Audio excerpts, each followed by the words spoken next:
नमस्कार मित्रांनो, विभूतिपादाच्या या सिरीज मध्ये तुम्हा सर्वांचं पुन्हा एकदा स्वागत आहे. आपण विभूतिपादामध्ये सूत्र बघतोय, त्याचा अर्थ समजून घेतोय. अर्थ समजून घेताना ते उदाहरणाची जोड देखील त्याला देतोय. आज देखील आपला सूत्र क्रमांक 38 समजून घेण्याच्या आधी आपल्याला एका चित्रपटाची स्टोरी ऐकायची आहे. मराठी चित्रपट झपाटलेला. हा चित्रपट तुम्ही सर्वांनी आवडीने बघितला असेल. मात्र थोडक्यात त्याची स्टोरी सांगतो. बाबा चमत्कार नावाचा एक मांत्रिक होता. त्याच्याकडे असा मंत्र होता की ज्याने अमरता प्राप्त होऊ शकते. हा मंत्र एखाद्या व्यक्तीने एखाद्या दुसऱ्या व्यक्तीच्या छातीवर हात ठेवून किंवा अगदी निर्जीव वस्तूवर हात ठेवून देखील म्हणला तर त्या व्यक्तीचा आत्मा त्या दुसऱ्या शरीरामध्ये प्रवेश करवता. तात्या विंचू त्याच्या असिस्टंटला घेऊन बाबा चमत्कारकडे पोहोचतो आणि काही करून हा मंत्र हासिल करतो.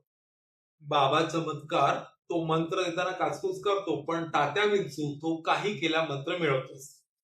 पुढे जाऊन असं होतं की पोलीस तात्या विंचूच्या मागे लागतात, तात्या विंचूला अगदी मारतात. मात्र मरण्याच्या आधी तात्या विंचूने आपला जो तो मंत्र मिळवलेला होता तो एका भावल्याच्या छातीवरती हात ठेवून पूर्णपणे स्वतःचा आत्मा त्या भावल्यामध्ये ट्रान्सफर केला असतो. पुढे काय, पुढे स्टोरी अशी घडते की हा भावला भावल्याचे रूप सोडून एका माणसाचे रूप धारण करताना लक्षाला भेटतो आणि पुढे तेच होतं. ओम भगनी भागोदरी ओम फट्ट स्वाहा.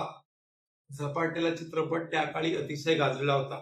त्या भावल्याच्या आणि लक्षाच्या दमदार अभिनयामुळे या चित्रपटामध्ये आपल्याला आत्मा ट्रान्सफरची प्रक्रिया बघायला मिळते. मात्र ही आत्मा ट्रान्सफरची प्रक्रिया खरंच पॉसिबल होऊ शकते का, यावरच भाष्य करणारे महर्षी पतंजलींचे विभूतिपादातले सूत्र नंबर 28. आज आपल्याला हे सूत्र बघायचं. बंध कारण शैथिल्यात प्रचार संवेदनातच चित्तस्य पर शरीर आवेश. हे सूत्र आपण एक एक शब्द लक्षात घेऊन समजून घेऊया. बंध कारण शैथिल्यात. बंध म्हणजे बांधून ठेवणं.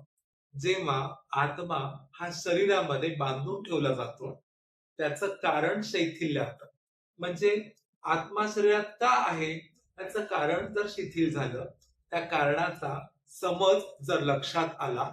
प्रचार संवेदनात च म्हणजे काय, तर त्याचबरोबर किंवा आणि.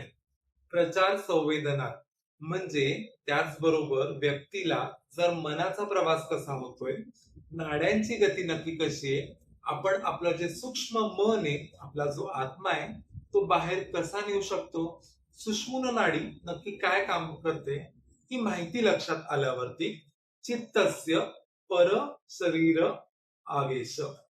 चित्त म्हणजेच काय, तर मन. आपलं जे मन आहे ते पर शरीर आवेश म्हणजे दुसऱ्या शरीरामध्ये सहज प्रवेश करू शकतं. एकंदरीतच आपण या सूत्राचा अर्थ समजून घेताना आपला आत्मा एखाद्या शरीरामध्ये नक्की का आहे याचं कारणच जर शिथिल झालं आणि मन शरीरामध्ये इकडे तिकडे प्रचार का करतंय, नाड्यांची गती जर योग्यरित्या समजली तर व्यक्ती दुसऱ्याच्या शरीरामध्ये किंवा अगदी निर्जीव वस्तूमध्ये देखील प्रवेश करू शकते, असं या सूत्रामध्ये म्हटलेलं आहे. हे सूत्र लक्षात घेताना आपण जुनं एक उदाहरण घेऊया, आद्य शंकराचार्यांचं. आद्य शंकराचार्य हे महाज्ञानी, महायोगी आणि शास्त्रांचा सर्व अर्थ समजून घेणारे असे होते.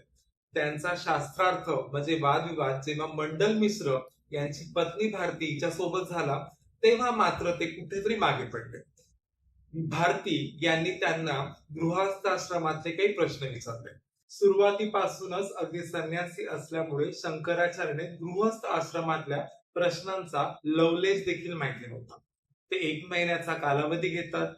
ते आपलं जे शरीर आहे ते जंगलामध्ये एका गुहेमध्ये ठेवतात. त्याची पूर्ण देखभाल आपल्या शिष्यांच्या ताब्यात सोडतात आणि स्वतःचा आत्मा नुकताच मृत पावलेला अमृत राजा याच्या शरीरामध्ये प्रवेश करून टाकतात. मृत राजाच्या शरीरामध्ये ते प्रवेश करून पुन्हा एकदा गृहस्थ आश्रमाचा अनुभव घेतात. या अनुभवातून त्यांना गृहस्थ आश्रमाची ज्ञान प्राप्ती होते. पुन्हा आपल्या शरीरात प्रवेश करून ते त्यांचा राहिलेला शास्त्रार्थ पूर्ण करतात. या ठिकाणी बघण्याची गोष्ट एक आहे की महर्षी पतंजलींनी विभूतिपादामधलं जे 38वं सूत्र सांगितलेलं आहे म्हणजे परकाया प्रवेश. पर म्हणजे दुसऱ्याचं, काया म्हणजे शरीर आणि प्रवेश म्हणजे आपला आत्मा दुसऱ्याच्या शरीरामध्ये प्रवेश करण्याचं जे सफलता आहे हे इथे आद्य शंकराचार्यांनी मिळवलं. एक आपण रोजच्या जीवनातलं सहज उदाहरण घेऊया. आपल्या मोबाईलमध्ये भरपूर डेटा म्हणजे फोटो असेल किंवा काही फाईल्स असतील, यांनी तो मोबाईल पूर्णपणे भरतो आणि तो मोबाईल काहीसा स्लो चालायला लागतो, हँग व्हायला लागतो. अशा वेळेस आपण काय करतो?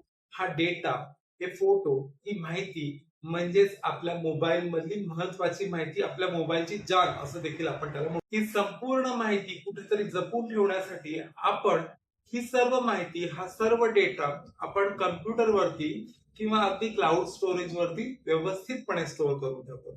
आपल्याला पुन्हा ती माहिती आपण या कम्प्युटरवरनं किंवा क्लाउड स्टोरेज वरनं पुन्हा मिळू शकतो.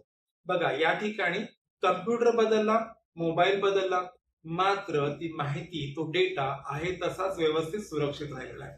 इथे देखील आपण या माहितीला आत्मा म्हणू शकतो आणि ही मोबाईल किंवा कम्प्युटर यांना शरीर म्हणू शकतो. बघा, आज आपण महर्षी पतंजलीने सांगितलेलं विभूतिपादाचं सूत्र नंबर 38 बघितलं.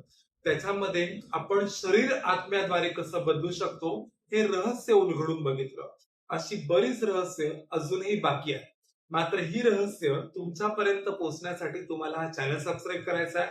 आवडला असेल तर लाईक करायचं आहे. तुमच्या मूल्यवान कमेंट द्यायच्या. लवकरच भेटूया एका नवीन सूत्रासह. तोपर्यंत धन्यवाद.